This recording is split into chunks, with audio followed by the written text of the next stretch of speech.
I would like to start the story by telling you all something that happened to me and my family when I was 4 years old. We'd moved from Philadelphia to an energy-efficient house in South Jersey, and we were going to have a new start. My dad was commuting to a new job that he loved, and my mom was going to fix up the house while I went to school. And we came home one day soon after to find that my mom had passed out on the floor. And we'd learned after taking her to the hospital that she'd had carbon monoxide poisoning. Somehow, carbon monoxide had been rushing through the house. So we tried to identify the source, and we found that it was a heater. The gas company had put in this heater with 5 cracks that leaked the carbon monoxide through the house. And I was out playing with my friends and going to school, and my dad was working, and my mom was inhaling carbon monoxide. And this changed her life forever. She went from a very healthy, active person working as a journalist to an invalid. Her body shut down and became allergic to the world. Many of you have maybe seen the movie Safe. Everything chemical made her sick. So I have these memories as a child of taking care of mom, and she was so sensitive that if she wanted to read a book, my dad and I would put the book into an oven. We'd bake it. Sometimes this would not go well, and it would catch on flames, but sometimes just light burns. And we'd give it to my mom, and she'd wear this mask always, this charcoal mask. And she'd use gloves, and she'd put the book into a cellophane bag. And with her mask, if she was outside, she could read. The house made her sick as well, so she spent much of her time in a lean-to. And my parents had this deep Christian faith. I was an only kid. Family planning stopped when this happened. And I remember just admiring them so much. You know, I was angry at God. Why had this happened? I wanted them to be angry. But I grew up very active in the church, and at 18, I'd had enough of taking care of her. This was time to look out for number one. And I moved to New York City. Wanted to do every single thing that I wasn't allowed to do. Sex, drugs, rock and roll, make a ton of money, be famous. I learned that one way to sort of do that was to run nightclubs in New York City. So for 10 years, I threw fashion parties for a living. And this is a good look at a typical night for me. We got pretty good at this. I was actually paid a couple $1,000s to drink a certain type of vodka in public, a couple $1,000s a month just to drink a certain kind of beer. People thought we had influence because of the people that came to our parties. Pretty high end. It would cost $350 to buy a bottle of Absolute in the club, $16 a cocktail. And over 10 years, I lost all my faith, really. And it had become the most pretentious, sycophantic, arrogant person that I knew. You can see me holding out my Rolex here so the photographer knows I have one. I'm on a trip at 28. I'm in South America, and it's the perfect vacation, 3 weeks, and servants, and we spent $1,000 blowing up fireworks, and I'm flying on the back of rich guys' private planes, and they're throwing down 10 grand at Baccarat. And this is what I wanted. And I realized it wasn't what I wanted. So I started reading theology, doing lots of cocaine at night and theology during the day, and really interesting push-pull happened. I came back to New York, and I decided I would try and commit my life to service to God and service to the poor. But I wanted to do that without hypocrisy. I wanted to do that in an authentic way. And that led me to leave everything behind and go live in Liberia. So from nightclubs to Liberia, coming out of 14 years of civil war. And I'd taken pictures as a hobby and convinced this organization called Mercy Ships that they should let me come on their ship as a volunteer and document the work of their humanitarian surgeons. So I lived with 350 people on this ship for a couple years, and I was responsible for documenting the country and the work of the doctors. Liberia was a disaster. 14 years of war had destroyed the country. No public electricity, no running water, no sewage, and no mail. And you can imagine what that did for healthcare. This is an apartment building. So my job would be to photograph people that came for surgery. And before the ship sailed in, we'd flyer the country, not so unlike the club business, except this time we were looking for tumors, cleft lips, burns, and people with cataracts. And we had about 1,500 surgery slots, and I'll never forget taking this picture. My third day there, 7,000 people turned up for 1,500 surgery slots. I have hundreds of stories to tell, but there's one that I do want to tell. I was taking a patient home 16 hours into the bush, and I stopped at a store to buy rice for the chief of the village, which is the custom. And I'd said a prayer just, I knew I was going to be in the bush. Wouldn't it be cool if I could find someone that hadn't heard of the ship that I could help? And I stumbled upon this man on the street, and my roommate was with me and started filming. And this was the experience I could never go back from.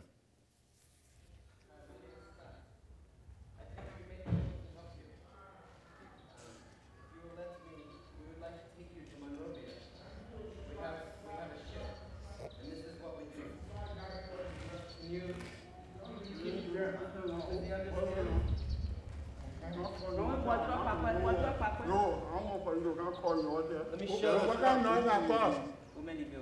Hang on.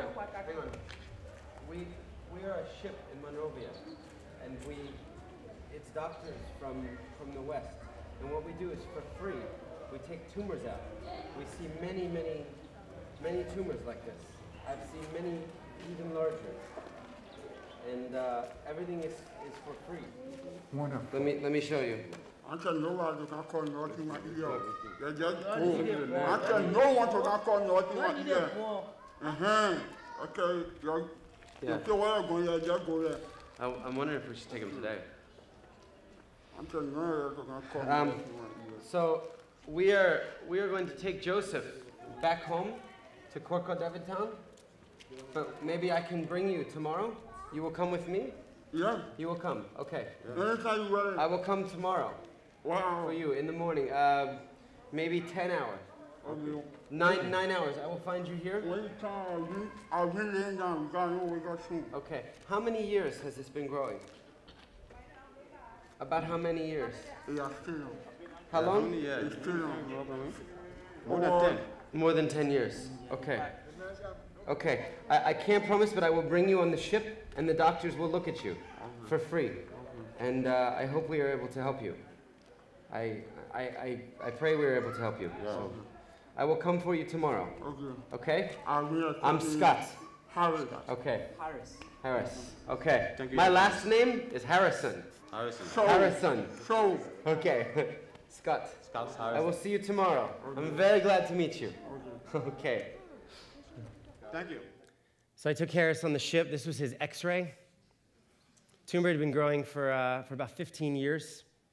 We used diapers to stop the bleeding. 8-hour surgery, and he got a new face. That was after his first surgery. He's had a couple since. And this was fun. I got to take him home exactly 30 days later from the spot that I found him, and I threw a huge party for the town. Open bar for 200 and dinner for 50. And it cost $195. He made speeches, and even cooler, the next day, word had spread of his healing, and 15 patients were on his front door. And we went back full to the ship with a Land Rover 4 hours away. Started learning a little bit about water when I was there, and I would go into the communities and see people drinking out of swamps. I was like, well, no wonder there's 7,000 people standing in a field. No wonder everyone's sick. And Mercy Ships had a very small well team, and they would do about 5 clean water wells every year. And I watched the community contribute to labor, and I saw clean water come out of the ground a couple months later and serve hundreds of people. And that left an impact as well. So back to New York City after 2 years, I flew in at, 5:30, 7:30. I was in the roof of the Soho House hanging out with some old friends, and someone bought me a $16 margarita without tip. And the worlds just collided. This is what I used to do. And $16 in Liberia, I could feed 4 people for a month. So I had to do something with my life to justify this, to make this right. I put in the slide because I always forget to talk about my mom. 28 years later, after getting sick, she was miraculously healed when I was in Africa. Doctors weren't sure why, but I came back and I had dinner with her for the first time in a restaurant. So at 30, I wanted to solve every single global problem. And I wanted to reinvent charity at the same time. So I was going to call my charity, and launch, a myriad of campaigns. But I decided to start with the biggest problem that I saw, which was the lack of access to clean water. And there were 1 billion people, 1/6 of the world, that didn't have something I'd always taken for granted, something that was needed for health and education. I used the jerry can just as an image to shift context. For me, it was fuel. I grew up and I would take fuel out to the riding mower and I'd mow for $5 or $10. And for a couple 100 million people, this is how they carry their water. And the water's not clean. So I started traveling around telling the water story. This is in northern Uganda, right on the Sudanese border. 8-hour lines to wait for water. And because there's so many people and not enough access points, on your alternate day, this is where you got your water. You would dig a hole and you'd throw it on your back, and like an animal, you'd take it back and give it to your kids. Kids we'd see on the streets, 10 to 20 to 40 pounds of water on their heads. They should be in school, but they had to fetch the water. This was in Rwanda, guys my age just drinking mud. And we asked, do you boil the water? And about half the time the answer was no. We can't afford the charcoal to clean the water. It's illegal to cut down trees in our country. So the filtration was done like this, pulling out cloth, doubling, tripling dresses. Found this child in Kenya. He was drinking, throwing up, drinking, throwing up. Smuggled the water back in through JFK, and I wanted to have it tested at a lab to see what was in it. Rockefeller University gave me this.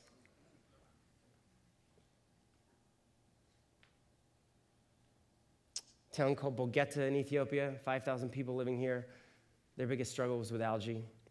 This is a town called Tashmane, where the older women said 2 children had fallen into this open well and died, where the community buried them and they had no other source of drinking water, so they continued to drink from it. Leeches, a huge problem. I mean, something I'm sure no one in this room has ever had to associate with drinking water. The big ones, easy to get out, but sometimes the little ones will get through the cloth. It's a leech, right? Yeah. Is that what they call it? Kids and cows drinking from the same sources of water. Schools without water. Here's one. Half of the world's schools right now do not have access to clean water. 50 million schools right now don't have clean water. And this is what it looks like. 1,200 kids, they bring their jerry can. It's my joke that it's the iPod of Africa, although it's not very funny. Toilets are a huge issue. You ask the girls, what can we do for you? And they say, we need toilets. They hit puberty and they stay home because they're ashamed to go to school.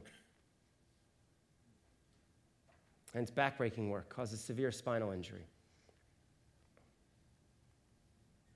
80% of all disease is directly related to water, unsafe water, and a lack of sanitation. Lots of nasty things, many you've heard of. Schistosomiasis, maybe you haven't heard of. 210 million people right now have worms crawling around in their body. You can see this child's foot is swollen. His belly was also distended. Worms just attacking the liver. And even health clinics without water. Imagine going to get well at a health clinic. And I toured this place with a doctor, and I was like, how come all the sheets are brown, the blankets? And he took me in and he turned on the taps. Seeing 100 patients a day, and this was their water source. Just a pipe stuck into the Molo River. So the good news is there were solutions. We fund 6 different solutions. Sometimes we can get the community to contribute the labor and dig shallow wells down to about 60 feet. We've done deep wells to 1,200 feet deep. Sometimes we can catch the rain. Sometimes we can catch a mountain spring and use gravity to take it down to the village. And sometimes in parts of Southeast Asia, there's arsenic in the water, and we can purify it, both at the community use and at the personal household use using biosand. Typical well looks like this, costs about $5,000. Community digs, 6 weeks. Concrete culverts are dropped on top of each other. They form the lining of the well, and a pump's put on to protect the aquifer. Deeper wells, you bring in a rig, about 8 people that know how to drill. This is done in about 4 days. If you get a nice well, it's great. It shoots out of the ground under pressure. And as we say, water changes everything. Water brings hope into communities, brings dignity, restores the time. The 40 billion hours are spent in Africa alone just collecting water. Allows kids to go to school, allows moms just to be better moms.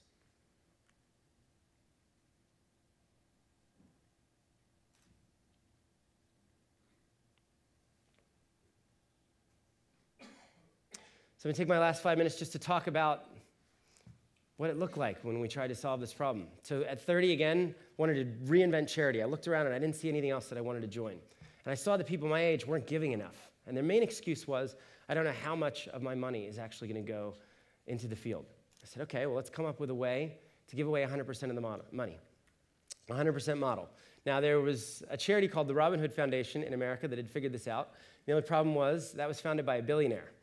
And he said, I'm really rich, so I'll pay for my staff, and 100% of the public's money would go. Now, this was a problem for me because I had a bank account that was negative, about $35,000 in debt. Nightclub promoters are not good savers, as you can imagine. We didn't do very well in the stock market. So this was a crazy idea. Separate the income streams. Go find one group of people, board members, and any way we can find it to pay for the operating costs, and then be clear with the public and always use 100%. We even decided to pay back all credit card fees. If a donor gave $1,000 and we got $960, to go raise that $40 to make the gift whole. And the second thing we would do is we'd prove all of the work. I had this pretty easy. We were funding tangible solutions. So from the very beginning, we said, let's put it all up on Google Earth, and let's teach all of our implementing partners how to use Garmin GPS devices and photos. And this was simple. We would just have complete transparency with every project, and this would give us a great way to monitor the effectiveness in 5 and 10 and in 20 years. And the third thing that was important to me was design.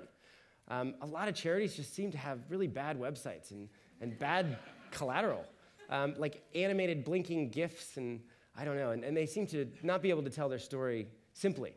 So our second employee was our designer, who's now my wife.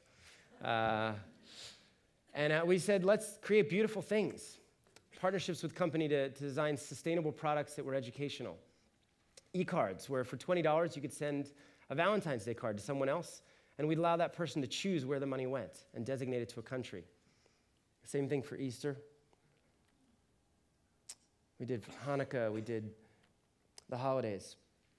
We had an intern come in and say, we got to start figuring out how to spin these facts in a more interesting way. 4,500 kids die today. Who has 4,500 kids? What does that mean? So she shot dirty water in a baby bottle. And we said, wow, this is a powerful image. Let's see if we can get people to show it. New York City gave over $200,000 of free advertising for 2 months. This was our first PSA. It's 60 seconds long, and I wanted to teach New Yorkers what it might be like if they had to go to Central Park Pond.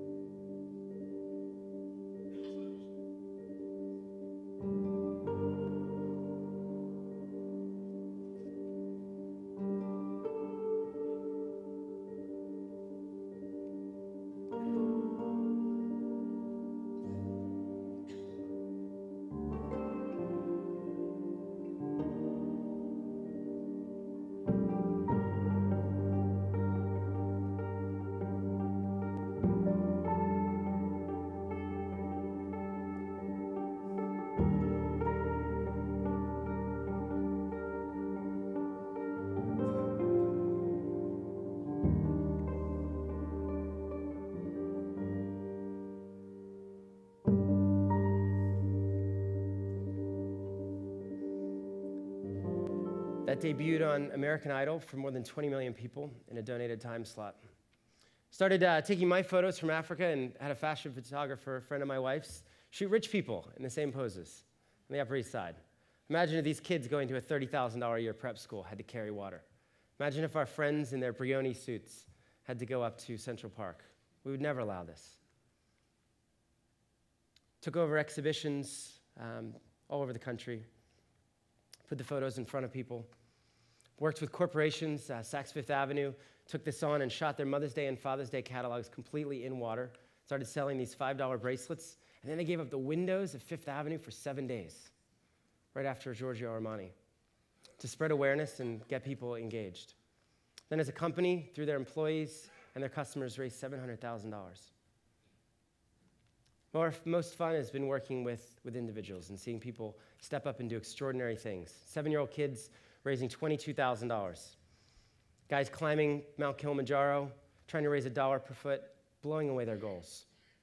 My favorite is a tax accountant in New York said, what if I could sell 250 bottles of water at $20 to people as they came in for their tax returns? Guys raised $400,000 out of a Midtown office. And then it made sense because he knew how much everybody made and he knew how much they gave to charity.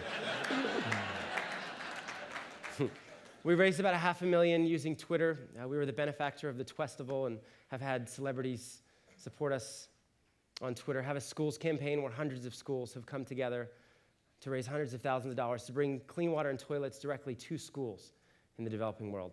And then one of the fun ideas that was mentioned earlier, give up your birthday. When I was 32, I asked for $32 for my 32nd birthday from everyone I could find and raised about $100,000. And then we said, well, every single person has a birthday. 7-year-old kids have birthdays, 81-year-old grandmothers have birthdays. And we put a website together, just launched in beta 4 months ago. Ken Hertz actually raised $84,000 with his 50th birthday. And he said, I love to celebrate my birthday. I love having a big party, and I love the attention. I love the food. But this year, I'm giving my birthday up. And he asked everyone for donations. In 4 months, the site has raised $1.3 million.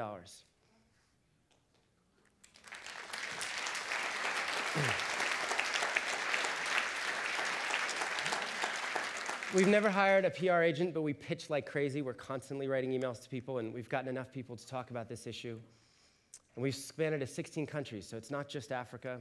I leave tomorrow for India, for Nepal, for Cambodia, and Bangladesh to look at the water projects there. All in 3 years, we've raised $17 million. The cool thing is, we've done it through more than 80,000 donors. That's actually low now with My Charity Water, but it's been grassroots. It hasn't been big companies, it hasn't been the government. It's been people that say, I can do something about this problem in a tangible way. It's allowed us to fund 2,400 water projects now, and we just reached our first 1 million people. So we've served 1 million people. As an idea from 3.5 years ago, it's 1 million. That's great. When I have bad days, I think of the last time I was in Madison Square Garden, and that's 50 Madison Square Gardens full. On bad days, it's 0.1% of the problem. So looking to the future, it's about bringing clean water to 1 billion people. If you think of it in seconds, it's daunting. If every person that we've served is a second, it's 12 days of seconds. If every person we're trying to serve is a second, it's 32 years. So we are 12 days in a 32-year journey, and we will not stop until every single person has clean water to drink. Thank you.